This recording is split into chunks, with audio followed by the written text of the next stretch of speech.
You're listening to the Weekend Sport Podcast with Jason Pine from News Talk ZB.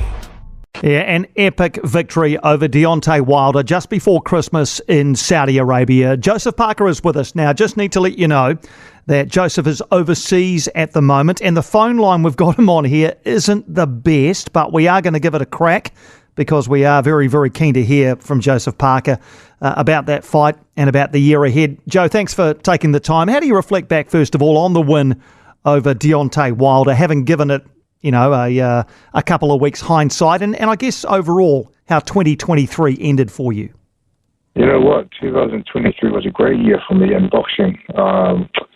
It was a busy year, but it was everything that I did in the year leading up to the Wilder fight.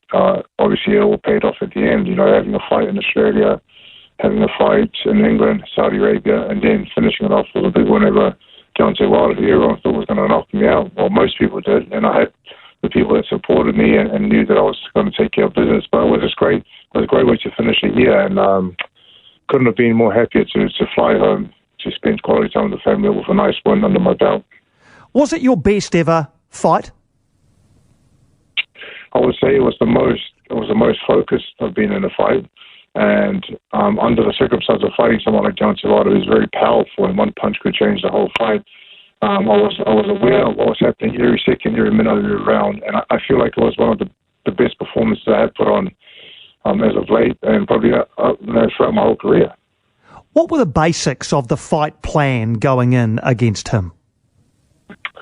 The basics was to be here, like I said, every second, every minute, everyone eyes had to be open, had to be aware of what was coming back every time I attacked, but also to fight fire with fire.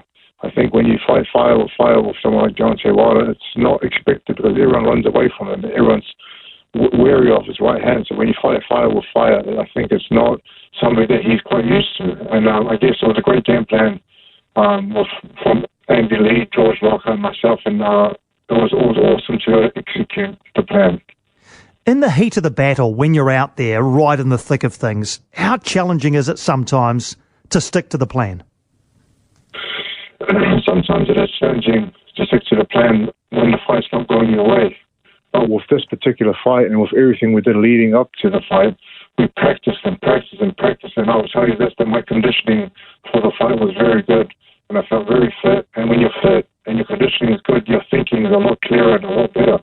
So I did find in this fight that I was able to keep to the plan and execute it and not stray away from it.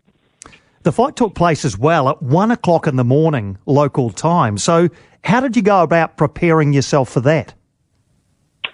We arrived into Saudi Arabia 2 weeks before the fight. And as soon as we arrived, we changed our schedule according to the time that we're fighting. So I'll be training at 1 a.m. every morning. I'll be sleeping at 5 a.m. I'll wake up at 12:30 p.m., breakfast at 1 p.m., and I'll start my day like that. So everything we did was according to the time we were fighting, and I think it's very important. Like, a lot of people underestimate fight training at this time and fighting at this time. I think we were able to get it 100% accurate, myself and in George Lockhart. How much help in the lead up, Joseph, was Tyson Fury, given the fact he'd beaten Deontay Wilder twice before? How much help was he to you? Listen, he's always been massively helpful, but with this fight in particular, he was in Saudi Arabia doing a lot of promotion for his fight of upcoming up fight with Usyk. And so I said, Tyson, I would love to do some sparring with you and you can show me a few things here and there. And he made the time he flew back to England and made the time to come to his own gym, which I was using, and give rounds of sparring that I think was invaluable. Sparring someone like Tyson, who's, like you said, he's the only person who beat Wilder, and getting those rounds in, I think, was very crucial for me leading into the fight. So how much does this victory change your plans for 2024?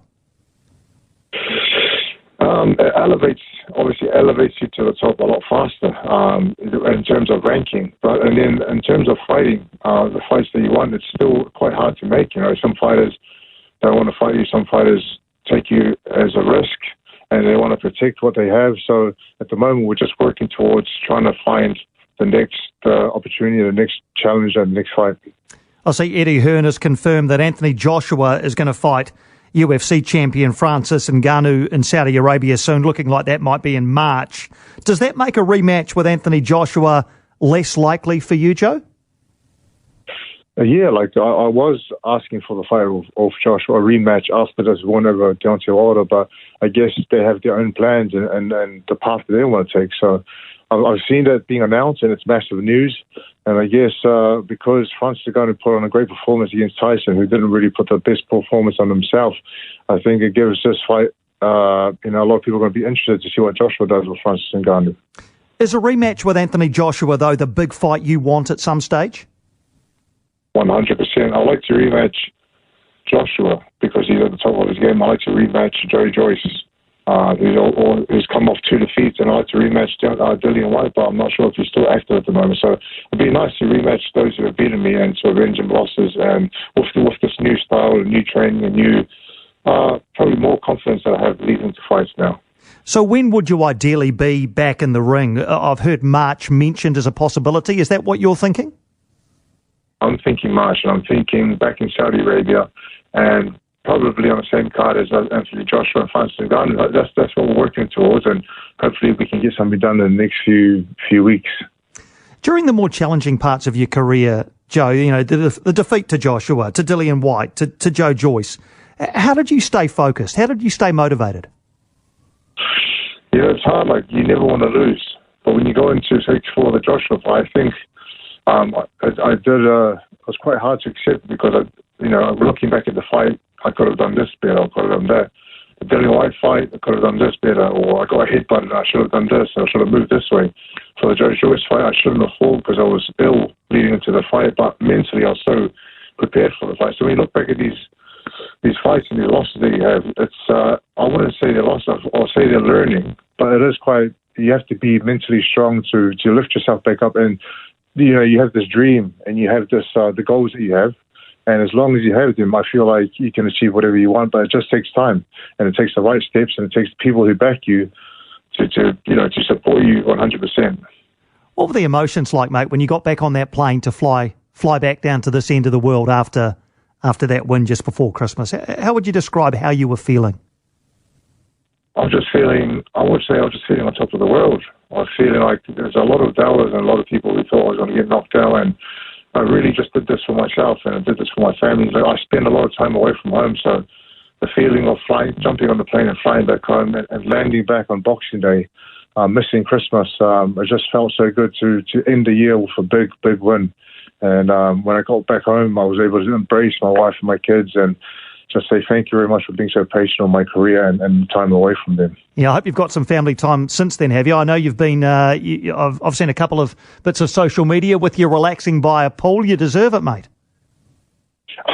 Listen, when it's time to relax, it's we make the most of it. But I'll tell you this, on a holiday, it used to be a holiday, but then now it's more of a holiday for the kids.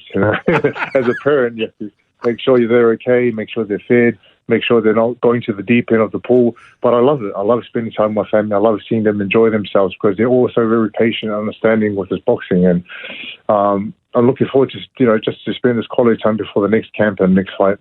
Every parent listening can totally understand what you're saying, Joe. Look, we appreciate you taking some time out of your family time to join us. Congratulations again on what was a terrific end to the year. Let's hope 2024 is even bigger. Really appreciate your time. Let's smash out 2024. Thank you very much, Jason. Appreciate it, brother. Thank you, Joseph. Joseph Parker there.